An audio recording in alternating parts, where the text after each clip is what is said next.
এই দিনটা ছিল ঠিক অন্য দিনের তুলনায় ব্যস্ততার দিন, কারণ আজকে ছিল বৃহস্পতিবার, আমার সানডে।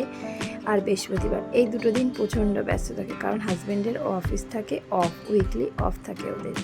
তো সারা সপ্তাহে এই দিনটা একটু ব্যস্ত থাকে, কারণ ও বাড়ি থাকে। আর রবিবার দিনকে ব্যস্ত থাকি, বাড়ির বাদ বাকি লোক বাড়ি থাকে। তো এই দুটো দিন একটু ব্যস্ত আছি। তো নিজের কাজগুলো সব সেরে নিচ্ছি এক এক করে। ছেলে আর ছেলের বাবা গেছে ওর দিদি বাড়ির উদ্দেশ্যে। আমি এখানে মেশিনটা চালিয়ে দিয়েছি, মানে জামা কাপড় ধুচ্ছি আর এখানে ছেলের খাবারটা রেডি করছি। ছেলেরটা খাবারটা রেডি করতে ইতিমধ্যে আমার জামা কাপড়ও কাচা হয়ে গেছে। চলে যাচ্ছি ছাদে মেলতে। আর আমাদের এই আলনাটাও আমি নিয়ে যাই সঙ্গে, ওপরে মেলতে খুব সুবিধা হয়। জামা কাপড় মেলছি তখন মহারাজার বাবা ফিরছে সবে। নিচে নেবে ছেলেকে যখন খাওয়াচ্ছি আমি সুজি, তখন দেখি জানলা দিয়ে উমা এটা কি এসেছে। আমি তো দেখে প্রচণ্ড এক্সাইটেড হয়ে পড়েছিলাম, অনেক দিন পরে ওদেরকে দেখেছিলাম। আর আমার হাজব্যান্ড দেখো বাইরে থেকে একটা খাবার নিয়ে এসেছে, কি বিচ্ছিরি তরকারি বলার মতন না। সে তো খাওয়া হলোই না, বেকার পয়সা বৃথা নষ্ট, ফেলে দিতে হলো। এদিকে আমি ভাত বসিয়ে আবার আকাশের দিকে তাকাই, দেখি মেঘলা হয়ে এসছে। তা আমি যাই জামা কাপড়গুলো একটু তুলে নিয়ে আসি। জামা কাপড় তুলতে গিয়ে দেখলাম মোটামুটি সবই শুকিয়ে গেছে, দুটো তিনটে জামা কাপড় ছাড়া বাদ বাকিগুলো বাইরে মেলে দিয়েছি। আর গরমে তো আমি পাগল হয়ে যাচ্ছিলাম ঘামে। ও মা, দেখতে দেখতে এর মধ্যেই মেঘটা আরও নেমে এসে বৃষ্টিটা ঝমঝম করে নামলো।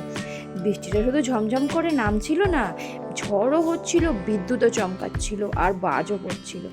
দুটো একসঙ্গে হচ্ছে। কি প্রচণ্ড যে ঝড়, কি বৃষ্টি আর কি বাজ পড়ছে, সে মানে বলে বোঝানোর মতো না। যারা কলকাতায় বাস করে, কালকে বৃহস্পতিবার দিনকে যে বৃষ্টিটা হয়েছে সবাই বুঝতে পেরেছে।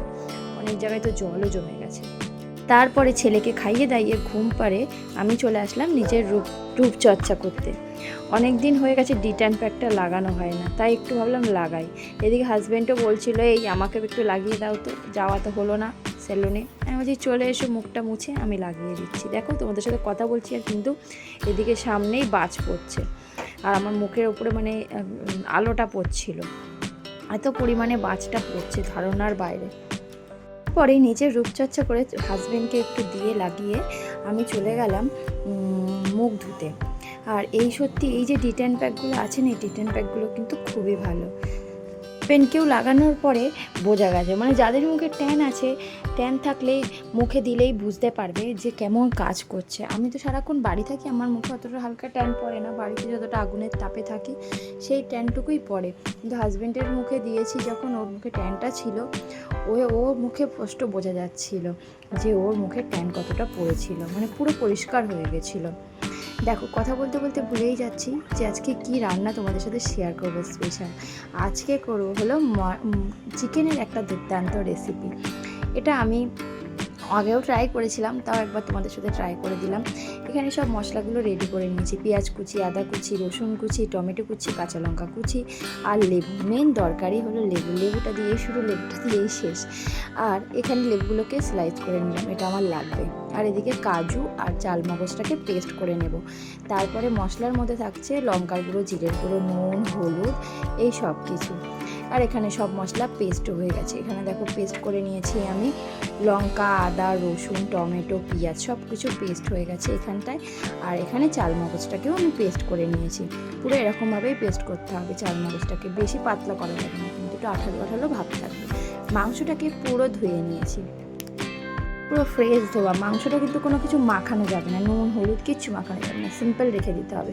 আলুগুলোকে কড়াইতে ফেলে ভালো করে ভেজে নিতে হবে। এখানে তোমরা কড়াইতে আলুও দিতে পারো মাংসে, আবার আলু নাও দিতে পারো মাংসে, ঠিক আছে। এখানে যেমন লঙ্কার গুঁড়ো তোমরা দিতেও পারো, নাও দিতে পারো। এটা কিন্তু দুরকম, যে লঙ্কার গুঁড়ো দেয় না অনেকে, কিন্তু আমাদের কালারটা একটু লাল আনার জন্য তো লঙ্কার গুঁড়ো দেওয়া। আর একটা হলো তোমাদের আলু এখানে কেউ দেয় না, বাট আমাদের বাড়িতে আলু ছাড়া কেউ খাবে না, সেই জন্য দেওয়া। তারপরে কড়াইতে গোটা গরম মশলা ফোড়ন দিয়ে ওর মধ্যে পেটে রাখা পেঁয়াজ বাটাটা দিয়ে ভালো করে একটু কষিয়ে নিতে হবে, ওর কালারটা যেই চেঞ্জ হবে। তারপরে যে গ্রেভিটা ছিল, মানে চাল মগজ আর কাজু, সেটা দিয়ে একটু হালকা নাড়াচাড়া করে ওর পরে যে তেলটা বেরোবে, সেই তেলটা বেরোনোর পর ওর মধ্যে মশলাগুলো ইনক্লুডেড করতে হবে, যে গুঁড়ো মশলাগুলো ছিল, দিয়ে ভালো করে নাড়িয়ে চাড়িয়ে কষিয়ে নিয়ে যে মাংসটাকে আমরা ধুয়ে রেখেছিলাম, এটা কিন্তু কোনো কিছু মাখানো ছাড়াই, সেটাকে দিয়ে ভালো করে মাখিয়ে নিয়ে হালকা পারলে একটু জল দেবে, দিয়ে ভালো করে জিনিসটাকে কষিয়ে ঢেকে দেবে। ওই কষাতেই মাংসও সিদ্ধ হয়ে যাবে তোমাদের, আর একটা সুন্দর গন্ধ আসবে আস্তে আস্তে। হ্যাঁ, আর লেবুর খোসাটা একটু ঢাকার আগে লেবুর খোসাটা গ্রেট করে একটু দিয়ে দেবে, ঘষে একটু লেবুর খোসাটা দিয়ে দেবে, ঠিক আছে? দিয়ে ওটাকে একটু নাড়িয়ে চাড়িয়ে ঢেকে রেখে দেবে। ঢেকে রাখার পরে ওটা যখন ওপেন করবে, মানে ঠিক যখন এটা পুরো কষে যাবে মাংসটা, তখন ওর মধ্যে যে স্লাইস করা যে লেবুটা রেখেছিলাম সেটা দিয়ে হালকা জল দিয়ে এবার ঢেকে দেবে।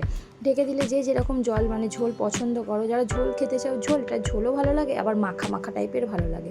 এটা বেশিরভাগ রুটি লুচির সঙ্গেই যায়, ভাতের সঙ্গেও যায়, কিন্তু ভাতের সঙ্গে অতটাও টেস্ট পাবে না, কারণ এটা তো একটা কাজু টাজু দেওয়া, তাই জন্য অতটা টেস্ট তোমাদের ভাতের সঙ্গে আসবে না। কারণ আমরা মাংস বেশিরভাগ কষা ঝাল খেতে পছন্দ করি, এটা অতটাও ঝাল ভাব আসবে না।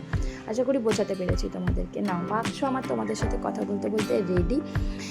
আজকের মতন এখানেই, আবার নেক্সট দিন দেখা হবে তোমাদের সাথে অন্য কোনো রান্না নিয়ে। নামানোর সময় মনে করে গরম মশলাটা ছড়িয়ে দেবে। Bye bye.